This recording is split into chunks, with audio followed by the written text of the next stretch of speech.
Hi, everyone. I'm Wiley Blevins, author and publisher, and I'd like to welcome you to the Friday 4 episode 2.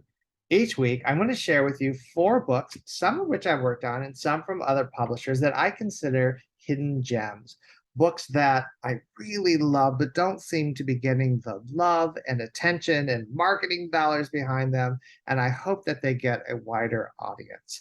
So let's start with the first book today, which is Mama's Days, written by Andrea Dean and illustrated by Angeles Ruiz. I consider this book an important contribution to children's books about mental health. Now, it hasn't come out yet, but it will be coming out shortly. This book is about a girl who spins a tale about a misunderstood dragon as she navigates her way through her mother's unpredictable emotions. There are a lot of children who have parents or family members who are dealing with some mental health issues.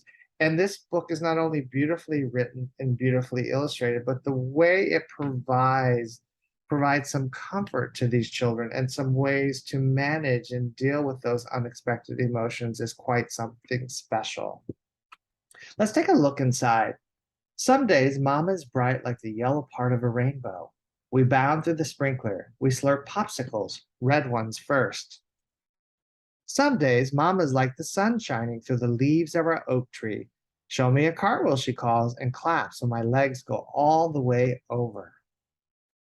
Some days, Mama's flat like the scratched surface of our wooden kitchen table. Mama looks out the kitchen window and sighs. Too bright, she grumbles. We stay inside the house. We read books and watch television. And I love the way the illustrator Angeles Ruiz has shown the joy of the little girl and the sadness of her mother using the different elements of light and darkness. I tell Mama a story. Once upon a time, a princess and her queen lived in a castle. They had 5 guinea pigs and 12 lemon trees. They loved to laugh at clouds that looked like chickens. And so throughout the story, we get to witness the mother and daughter together in different situations, in different places of the home and times of day. And as situations arise, the little girl tells more and more of the story about the princess and the queen and the dragon. There are some days that are very, very difficult. Some days Mama stays in bed. Mama, you okay? I whisper my story to her from the hallway. The princess was still worried. How dangerous really was this dragon? And some days things are better. Today we make blueberry pancakes for lunch. I finish my story while we cook. The princess realized that the dragon was dangerous and clumsy and kind. We all do our best, the princess reassured the dragon, giving it a hug. And the dragon smiled. So did the queen. All of the days, Mama loves me the best she can. Now, any child who has lived in this situation or is living in this situation knows that the thing they cling to is the love they have for their parent or relative who is going through these difficult times and these difficult emotions. It's a really powerful book, and I hope that you will check it out and share it with a lot of children in your lives and classrooms. Let's switch gears a little bit here. The Bumble Brothers Crazy for Comics, written by Steve Metzger and illustrated by Brian Shaddle. Meet Walter and Christopher, the Bumble Brothers. These 9-year-old twins must have the latest comic book featuring their favorite superhero, Frabbit, half frog and half rabbit. But Harold, the neighborhood bully, stands in their way, featuring wacky misunderstandings, riddles that nobody seems to get, goofy puns, and silly fantasy sequences. This graphic novel series will have early elementary school kids laughing nonstop. And this is a book for your beginning readers who want something that's just silly and fun and pure joy. It's also, I believe, the first early comic book series featuring a mixed race family. And since there are so many mixed race kids who never see themselves in books, I'm thrilled to be able to introduce this story to you. Kate McMullen, author of the Dragon Slayers Academy series, says, "Move over, dog man. The Bumble Brothers just hit town and they're taking silly to a whole new level. With art as funny as the text, new readers will laugh their socks off and beg for more." And maybe it's because I have a 6 or 7 year old sense of humor, but this book makes me laugh every single time I read it. And it is the first in a series. Let's take a peek inside. Here you get to meet the Bumble brothers. They're very much like their father. So when people say the apple doesn't fall far from the tree, this would definitely qualify for that. And it makes me have really deep empathy for their mother who really has to deal with a lot throughout the story. I do want to point out that this book was selected as a Junior Library Guild Gold Standard selection. So that is quite wonderful. Here you meet the comic book store owner, and they are crazy for comics, so he is important in the story, as well as the bully who may or may not be so nice, so mean, so nice, so mean. Who really knows? It seems to be going back and forth, but they have some really humorous encounters with him. Our third book is Say Their Names, which is a spoken word poem written by Carolyn Brewer and illustrated by debut artist Adrian Brandon. Both a call to action and act of remembrance, this poetic journey through the past, present, and future of the Black Lives Matter movement is a rallying cry for solidarity and justice. Carolyn Brewer encourages us all to use our voices and make certain those lost are never forgotten. This book looks at recent news events through the eyes of a young girl and how she processes what she sees and thinks about it, and also what she does about it.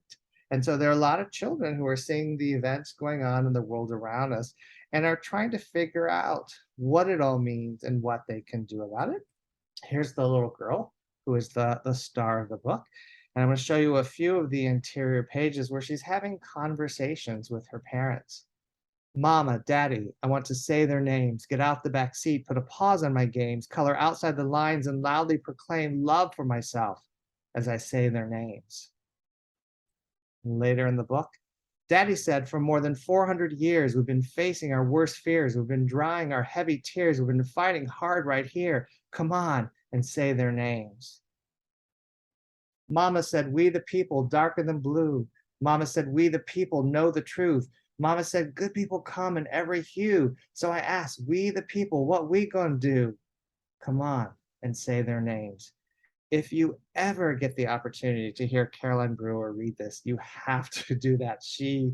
Her reading of it is just magical. And when we presented this book at a recent American Library Association conference, we had the opportunity to hear her read it multiple times, and the effect it had on the people who heard the story, the effect it's having now on the adults and children who are reading it. It's a really important book to share and have some really important conversations with the children that are in your classrooms or in your families, homes, communities, and so on. And just a gorgeous, gorgeous book. The last book is Story Quilt, Appalachian Women Speak. It is the third book in the nonfiction storyteller series by Shannon Hitchcock. You might be familiar with Shannon's books. She's published a lot of books with Scholastic, like Ruby, Lee, and Me, Flying Over Water, and One True Way, and is illustrated by Sophie Page, who, in my opinion, deserves to be considered for a Caldecott for her incredible work on this series. Kirkus calls it a loving tribute to perseverance and inner strength. Hitchcock's quiet homage is humbling. So what's it about? History books don't say much about Appalachian women, many of whom were poor or lacked formal education. Yet these women told powerful stories through the quilts they created from scraps of cloth collected over time. Piece by piece, these patchwork quilts revealed the beauty of mountain life. Now, I am originally from a mountain community in West Virginia. I have a story quilt that was created by my stepmother. I cherish it. I come from a family where my grandparents couldn't read or write and their parents couldn't read and write. So this story speaks to me in a really powerful way. But it also speaks to all children. Like all the books in the series, this book is really about telling our stories through art. So it can serve as this incredible springboard in a literacy lesson or even in an art class about how we express ourselves through our drawings and found materials and collages and things that we create. Other books in the series have that same impact. The first book, Saving Granddaddy Stories, the story of Ray Hicks, the voice of Appalachia, is about oral storytelling. And all communities have some form of oral storytelling that's really important to their communities. Where I'm from in the mountains of West Virginia, we tell tall tales. Everything is exaggerated. So if someone sees a bear, it's the biggest, meanest, scariest bear you've ever seen. And that bear seems to pop up all over the place because everyone's seen the biggest, scariest, meanest bear. Ray Hicks, his story is particularly uh, easy to use in classrooms because he told those Jack tales, those traditional tales like Jack and the Beanstalk. And so a lot of children will be able to connect to his story because they know the story of Jack and Beanstalk. And you can explore other kinds of tales like that that are told in communities all over the country and the world through oral storytelling. And the second book in the series, She Sang for the Mountains, the story of singer, songwriter, activist Jean Ritchie, is about telling our stories through song, through music. So you can just see the springboards into lots of really wonderful classroom activities. So I encourage you to not only look at the Story Quilts book, but all three books in the series. A lot of people will see these books and about rural communities and wonder if their children will really connect to them. And absolutely, because they're about telling stories in multiple ways. Oral storytelling, art, and song. Publishers Weekly describes this book as a visually arresting picture book. So I wanted to take a few minutes and show you some of the interior pages, give you a little close up of Sophie Page's incredible, masterful art. I love that she puts cows in almost every one of her books because I had a pet cow as a child. Uh, just stunning. I think children will really escape into these pictures. I mean, these flowers almost feel real to you. All the people who work together to create these quilts, the children who are watching this from afar, knowing that someday they will be able to make these quilts or have pieces of their clothes and other materials in their homes in these quilts to remember all of those people and places and events in their lives. Most every night, a girl would watch her mama sew by the kerosene lamp until finally she was old enough to make quilt squares on her own. She would move her quilt squares like puzzle pieces until they told a story about the beauty of her mountains, then stitch them together scene by scene. Shannon has a very poetic way of telling the story that makes for a really beautiful read aloud. And those are the Friday Four from episode 4. Please contact me at Twitter at WBNY if you would like me to take a look at your book and possibly feature it in an upcoming episode. So thank you for joining me today on this episode, and I hope you have a chance to check out this week's Friday Four. Happy reading.